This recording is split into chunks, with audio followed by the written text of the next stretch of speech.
ہمارے نزدیک تمام کلمہ گو چاہے ان میں کیسی ہی عقیدے کی خرابی پائی جاتی ہو، جب تک وہ اپنے آپ کو مسلمان کہہ رہے ہیں ہم انہیں مسلمان سمجھتے ہیں۔ عقیدے کی خرابی بتاتے ہیں کہ یہ کلمہ گو مشرک ہیں۔ کلمہ گو مشرک سے بھی بڑی چیز کلمہ گو کافر ہیں، لیکن ان کا بھی صحابہ کرام نے احترام کیا ہے۔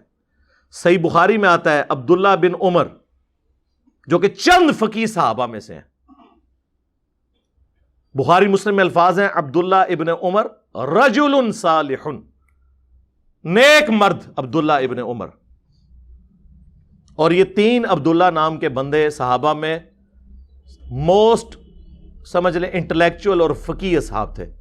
نمبر 1 عبداللہ ابن مسعود، نمبر 2 عبداللہ ابن عمر، اور نمبر 3 عبداللہ ابن عباس رضی اللہ عنہم اجمعین وعلیہم السلام اجمعین۔ ان میں سے ایک عبداللہ بن عمر بخاری میں امام بخاری خوارج والے چیپٹر میں لے کے آئے ہیں اس حدیث کی ہیڈنگ کے اوپر کہ عبداللہ بن عمر مخلوق میں سب سے بدترین خوارج کو شمار کرتے تھے، کیونکہ وہ کافروں والی آیات مسلمانوں کے اوپر لگایا کرتے تھے۔ اور مسلمان کون؟ صحابہ کرام۔ عبداللہ بن عمر خوارج کو بدترین مخلوق کیوں شمار کرتے تھے؟ کہ وہ صحابہ کرام کو کافر کہا کرتے تھے۔ تو خوارج ہو گئے کلمہ گو کافر، اور کافر بھی ایسے جو صحابہ کرام کو کافر کہہ رہے ہیں، لیکن وہ والے کافر نہیں جو یہود و نصارہ والا کافر ہے۔ کیوں؟ سنن الکبریٰ البیہقی میں موجود ہے کہ عبداللہ بن عمر خوارج کے پیچھے نماز بھی پڑھتے تھے، ان کے سلام کا جواب بھی دیتے تھے، اور خوشبیہ کے پیچھے بھی۔ خوشبیہ کہتے ہیں مختار سقفی کے ماننے والوں کو، لہٰذا یہ جو انہوں نے ڈھکوسلا مچایا نا کہ مختار سقفی نے جو ہے وہ دعوی نبوت کیا تھا، وہ تو فارغ ہو گیا۔ اگر اس نے دعوی نبوت کیا ہوتا تو عبداللہ بن عمر اس کے پیچھے نماز پڑھتے۔ چونکہ قاتلین حسین کو کیفر کردار تک پہنچایا تھا نا مختار سقفی نے، تو انہوں نے پھر اس سے بدلہ اتارا، اس طرح کا جھوٹا بلیم لگا کے اس کے اوپر۔ تو اس میں الفاظ ہیں سنن کبریٰ البیہقی میں، حالانکہ خوارج مسلمانوں کو قتل کر رہے تھے، عبداللہ بن عمر فرماتے تھے جب تک ان کی مساجد سے حی علی الصلاۃ حی علی الفلاح کی آوازیں آئیں گی ہم ان کے سلام کا جواب بھی دیں گے، اور ظاہر ہے کہ حی علی الفلاح کا جواب بھی دیں گے، اس سے مراد نماز پڑھنا ہے، صرف اذان کا جواب یہ تو نہیں ہے، پریکٹیکلی جواب ہے۔ لیکن اگر یہ ہمیں کہیں گے کہ ہم اپنے مسلمان بھائیوں کو قتل کریں تو پھر ہم ان سے الگ رہیں گے۔ تو وہی عبداللہ بن عمر جن کے بارے میں بخاری میں آیا وہ کہتے ہیں کہ خوارج بدترین مخلوق ہیں، انہی کے بارے میں سنن کبریٰ البیہقی میں آیا وہ ان کے پیچھے نمازیں پڑھتے ہیں۔ تو نماز کس کے پیچھے وہ پڑھ رہے ہیں؟ کلمہ گو کافروں کے پیچھے، جو صحابہ کرام کو اس زمانے میں کافر کہتے تھے، اور عام صحابی نہیں، مولا علی علیہ السلام کو۔ آج اگر کوئی صحابہ کرام کے بارے میں بکواس کرتا ہے تو آپ اس کی علمی اصلاح کریں بجائے اسے کافر کہنے کے۔ یہی سبق ملا نا اس سے، اور کیا ملا؟ مولا علی سے پوچھ لیں، المصنف ابن ابی شیبہ میں مولا علی سے پوچھا گیا یہ خوارج کیا یہ کافر ہیں؟ انہوں نے فرمایا یہ کافر نہیں ہے، یہ کفر ہی سے تو بھاگے ہیں، انہیں یہ گمان ہوا کہ میں کافر ہو گیا ہوں تو مجھ سے دور بھاگے ہیں، تو یہ کافر کیسے ہو سکتے ہیں؟ ایڈا جگرا ہے کسی دا، اے مولا علی دا ہی جگرا ہے کہ مولا علی کو جو کافر کہہ رہے ہیں، مولا علی کہہ رہے ہیں کہ یہ مجھے جو کافر سمجھ رہے ہیں نا، تو یہ دلیل ہے اس بات کی یہ کفر سے نفرت کرتے ہیں کہ مجھے بھی نہیں انہوں نے چھوڑا۔ انہوں نے تو بخاری مسلم کی حدیث فٹ نہیں کی کہ جس نے مسلمان کو کہا کافر تو کفر اس کی طرف لوٹ جائے گا۔ انہیں پتا تھا یہ تعویل کی غلطی کی وجہ سے کہہ رہے ہیں۔ آج بھی اگر کسی صحابی کو کوئی کافر تعویل کی غلطی کی وجہ سے کہتا ہے تو کفر اس کی طرف نہیں لوٹے گا، اور اگر جان بوجھ کے کہتا ہے سمجھتے ہوئے کہ وہ مسلمان تھا، وہ تو صحابہ کو تو چھوڑ دیں، آج بھی کسی ایک عام مسلمان کو بھی کوئی کافر کہہ دے تو وہ کافر ہو جائے گا۔ اس مسئلے کو سمجھیں۔ میری بعض لوگوں نے بات اچھالی کہ جی آپ نے کہا تھا حضرت ابوبکر کی صحابیت کا انکار کرنے والا جو ہے وہ کافر ہے، اور دوسری طرف آپ کہتے ہیں کوئی گالی دے تو وہ کافر نہیں، ان کو کافر بھی کہے تو کافر نہیں۔ یہ علمی بحثیں ہیں بھائی، بخاری مسلم دونوں میں حدیث ہے۔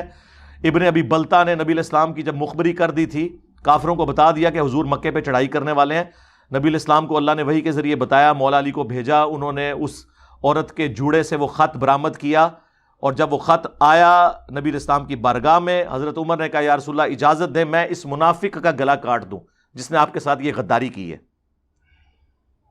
حضور نے فرمایا عمر چھوڑ دو، اصحاب بدر کی اللہ نے اگلی پچھلی خطائیں معاف کر دی ہیں۔ نبی کا غدار، اور نبی اس کی تعویل کیا کر رہے ہیں کہ یہ دنیا کی محبت سے مغلوب ہو کے اس نے کیا، یہ منافق نہیں ہے۔ اور حضرت عمر کیا کہہ رہے ہیں؟ یہ منافق ہے۔ اب حضرت عمر سے توبہ کروانی چاہیے تھی نا حضور کو، نہیں کروائی، کیوں؟ اس پہ امام بخاری نے باقاعدہ باب باندھا ہے یہ مسئلہ سمجھانے کے لیے کہ اگر کوئی اپنی تعویل کی غلطی کی وجہ سے کسی کو کافر اور منافق کہہ لے تو اس کے اوپر وہ فتویٰ نہیں لوٹتا۔ آپ کو سمجھ آئی یہ بات؟ ورنہ حضور کا کام تھا نا، واجب تھا، نبی پہ تو واجب ہوتا ہے کہ وہ کہتے کہ توبہ کرتے ہی طرف کفر لوٹ گیا، تو نے ایک بدری کو کہا ہے۔ تو آج بھی اگر کوئی اس طرح کہتا ہے تو وہ اپنی تعویل کی غلطی کی وجہ سے کہہ رہا ہے۔ کوئی شخص صحابی کو صحابی سمجھتے ہوئے نہیں کہے گا۔ یہ پیورلی علمی بحثیں ہیں جو میں پبلک میں لے آیا ہوں، اور یہ اسے ایکسپلائٹ کر رہے ہیں، لیکن ان کو یہ پتہ نہیں ہے کہ یہ لوگ اسکول سے بھاگے تھے تو مدرسے میں گئے تھے، کالجز اور یونیورسٹیز کے اسٹوڈنٹس تو ان باتوں کو سمجھتے ہیں۔ یہ کتنی لاجیکل گفتگو ہو رہی ہے۔ تو مولا علی نے کہا یہ کافر نہیں ہے۔ پوچھا گیا منافق ہے؟ کہا قرآن تو کہتا ہے منافق تو اللہ کا ذکر بڑا تھوڑا کرتے ہیں، یہ منافق بھی نہیں، یہ تو اتنی لمبی نمازیں پڑھتے ہیں۔ پھر پوچھا گیا بھی کافر بھی نہیں منافق بھی نہیں، وہ پیچھے مسلمان ہی بچ گئے نا۔ سورۃ البقرہ میں 3 ہی کیٹیگریز آئی ہیں، اہل ایمان، کافر اور منافق، چوتھی تو کوئی کیٹیگری نہیں ہے۔ فرمایا یہ ایک جماعت ہے جس نے ہم سے بغاوت کی ہے، یعنی ہمارے لوگ ہیں، ہم سے باغی ہوئے ہیں۔ تو مولا علی نے یہ گڈ جیسچر دیا اور وہ دروازہ فتنے کا بند کر دیا۔ مولا علی اس امت میں مثال ہیں اور ہمارے لیے علم کا مرکز ہیں ان معاملات میں جن میں اگر کوئی مسلمانوں کا گروہ باغی ہو جائے کہ ایک حکمران نے ان کو کیسے ٹریٹ کرنا ہے۔ اور مولا حسین علیہ السلام اس چیز میں امت کے امام ہے کہ اگر مسلمانوں کا حکمران باغی ہو جائے تو رعایا نے کس طریقے سے اس کو ریئیکٹ کرنا ہے۔ اس سے بھی بڑھ کر صحیح بخاری میں باقاعدہ باب باندھا امام بخاری نے باغی اور بدعتی کے پیچھے نماز پڑھنے کا حکم۔ پہلے تو 694 نمبر پہ حدیث لے کے آئے امام بخاری کہ نبی علیہ السلام نے کہا کہ عنقریب ایسے امام آئیں گے جو تمہیں غلط نمازیں پڑھائیں گے، تم ان کے پیچھے نماز پڑھ لینا، ان کی غلطی کا وبال ان پر ہوگا۔ اسی لیے تو میں کہتا ہوں کہ مجھے کوئی حدیث بتائیں، کوئی حدیث بتائیں جس میں یہ آتا ہو کہ فلاں کے پیچھے نماز ہوتی ہے، فلاں کے پیچھے نہیں ہوتی۔ یہ ٹاپک سے آپ کو حدیث خالی نظر آئیں گی، صحابہ کرام کے فتوے نظر آئیں گے، وہ بھی نماز پڑھنے کے حق میں، خلاف کوئی بھی نہیں نظر آئے گا۔ یہ سارے مولویوں کے لکھے ہوئے فتوے ہیں۔ اور 695 پہ جس پہ باب باندھا امام بخاری نے کہ باغی اور بدعتی کے پیچھے نماز پڑھنا درست ہے، حضرت عثمان ابن عفان رضی اللہ تعالیٰ عنہ خلیفہ راشد ان کا فتویٰ لے کے آئے کہ جب انہیں بلوائیوں نے محصور کر دیا، ایک صحابی کہتے ہیں میں حاضر ہوا کہ حضرت ہمارے امام تو آپ ہیں، یعنی حکمران بھی آپ ہیں، اور مسجد نبوی کی امامت بھی حکمران کرواتا تھا، مسجد پر فتنے کے امام کا قبضہ ہے، ہمیں خطرہ ہے کہ اس کے پیچھے نماز پڑھی تو ہم گناہ میں مبتلا نہ ہو جائیں، آپ بتائیں آپ ہمیں کیا حکم دیتے ہیں کہ ہم گھر میں نماز پڑھ لیں یا اس کے پیچھے پڑھیں؟